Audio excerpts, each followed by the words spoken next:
So why do we have so little mid-rise? That was one of the questions that really was spurred on the mid-rise manual. And this slide shows some of the more significant barriers. I'm not going to read them all, but I'm sure over the course of today you've heard the majority of them. Things like zoning constraints, complex approvals, outdated building codes, and excessive fees that really erode the bottom line. And it's important that mid-rise gets the stimulation it needs, because we suspect that in Metro Toronto, mid-rise buildings could provide about 500,000 homes, and primarily about at least 50% would be on avenues and major streets.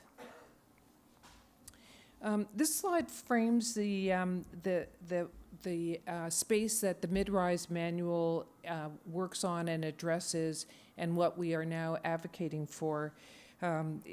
We have provided recommendations for all levels of government, and today we're going to just focus on the municipal, as we're here in Toronto. And we're going to also talk about what the city has also accomplished. This manual is now probably 2 years old, and so we would have started it almost 3 years ago. And to the city's credit, there's been a lot of movement and a lot of improvement, but always still more area for improvement. Here we can show some of our asks and the city's responses to date. I'm not going to read them all out, but there has been significant progress. And as of this year, there's about 450 kilometers of avenues and main streets that are now ready for mid-rise.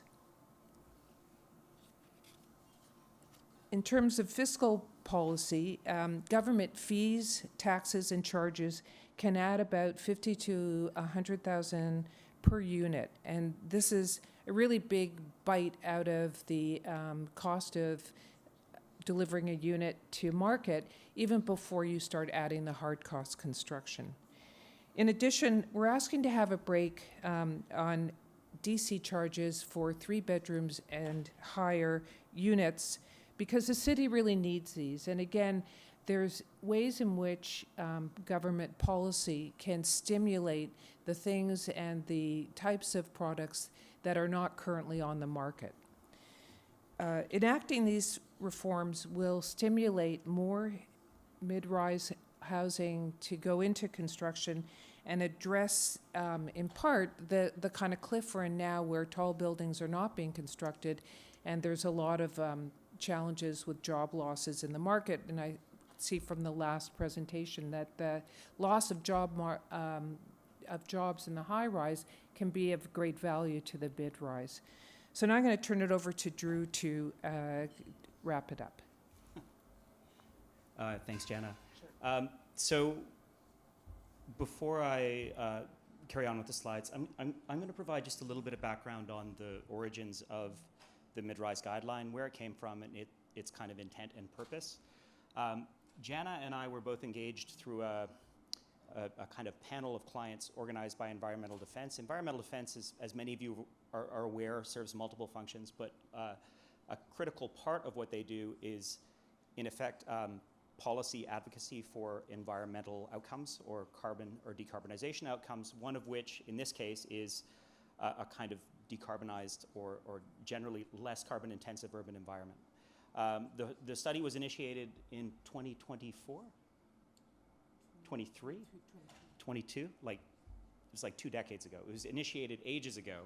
And the working methodology, as many of you are aware, because at least probably a third of this room was consulted, began with a kind of extensive consultation with developers, but also with contractors and builders, and with, to a degree, with the municipality and provincial agencies, to talk a little bit about where things stood, a kind of level set across the board. As Janna mentioned, I won't go back to the slide about the structure of the report. We talked about regulatory and basically came up with a set of guidelines, less so for the implementation of sort of less carbon-intensive mid-rise buildings, more so for policy reform necessary to achieve mid-rise at a larger scale in Ontario municipalities. On the building code reforms, and I won't go over some of the territory that Conrad and others have spoken about today, you're very aware of some of the recommendations as it regards to specifically building code reform around single staircase or single stair egress design, wood frame consulting, very specific recommendations that relates to combustible sidewalls for buildings up to 6 or 8 stories, exposed mass timber, smaller elevators as per those required by OBC. On the infrastructure and utility side, without going into detail on the recommendations, what we really got into was beyond the regulatory approval process, very specific requirements related to units, as all of you are familiar with. Things are starting to move, especially in the City of Toronto, with regards to Type G loading facilities with minimum quantities of units, looking for 60 as a kind of standard and everything below not requiring that. So municipal recommendations largely focused on, we'll call it the poison pills within both the zoning bylaw and the stack of municipal policies up to the OP, that reforms too would result in much simpler and lower cost implementation of mid-rise buildings. There were some really interesting things that came out of the consultation with contractors specifically, or those that had developed mid-rise along avenues, one of which was the enormous impact of electrical infrastructure at the input. While that might seem like the 50th thing you'd consider, one of the individuals we consulted spoke to the enormous complication, the 6-month delay to their project, and an enormous kind of multi-fold increase in the construction cost per square foot when they were required to, on a small kind of mass timber infill building along an avenue in Toronto, when they were required to put in a full below grade electrical vault, and went through a full negotiation, try to reduce it, and eventually were denied. And you think about the cost impacts and the order of magnitude kind of space inefficiencies created by that kind of imposition. It's pretty remarkable. So the policy changes recommended are less so towards don't do this, they're more towards here's a set of alternative standards. These are the methods by which Electrical Safety Authority could actually approve an alternative standard and how we might go about achieving that at a provincial level. The kind of advocacy that's going to be necessary in order to get us to that change.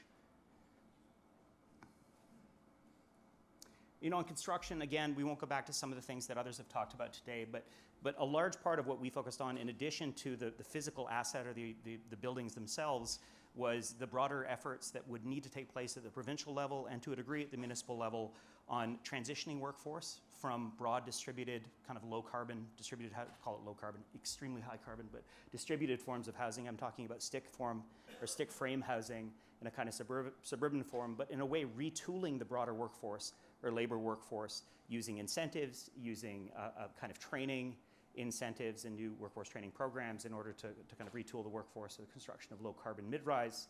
And then really in the manner that's been done, I think broadly by CMHC for kind of lower carbon houses in a single family or low mid-rise form, looking at a kind of catalog approach to getting better approaches out in the market and making it easier for uptake by a much broader audience of delivery partners. So this is the key and final set of recommendations, what municipalities must do now.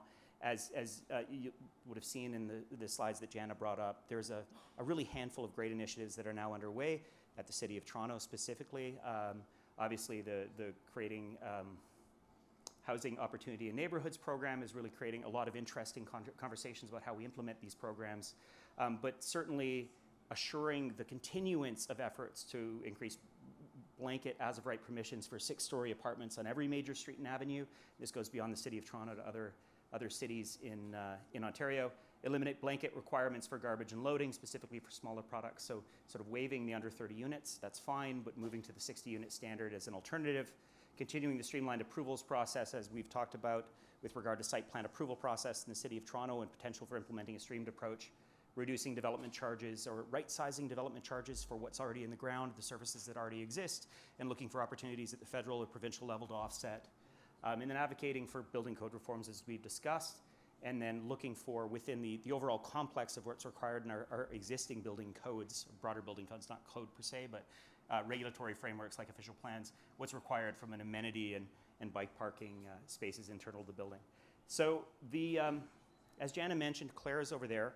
The group that we are continuing to work with, the broader advocacy team includes, I think, at least 3 former mayors of the City of Toronto, at least 2 former chief planners, a really extraordinary group of developers and we'll call it broader urbanists and advocates, and call it a super team, but it's also just a tiny team, and we need a much bigger group. So again, I would encourage you, if you have a chance, to connect with Claire and sign up, and we'll include you in both our communications, but also we'll include you in some of the activities we're planning moving forward. Good? Thanks.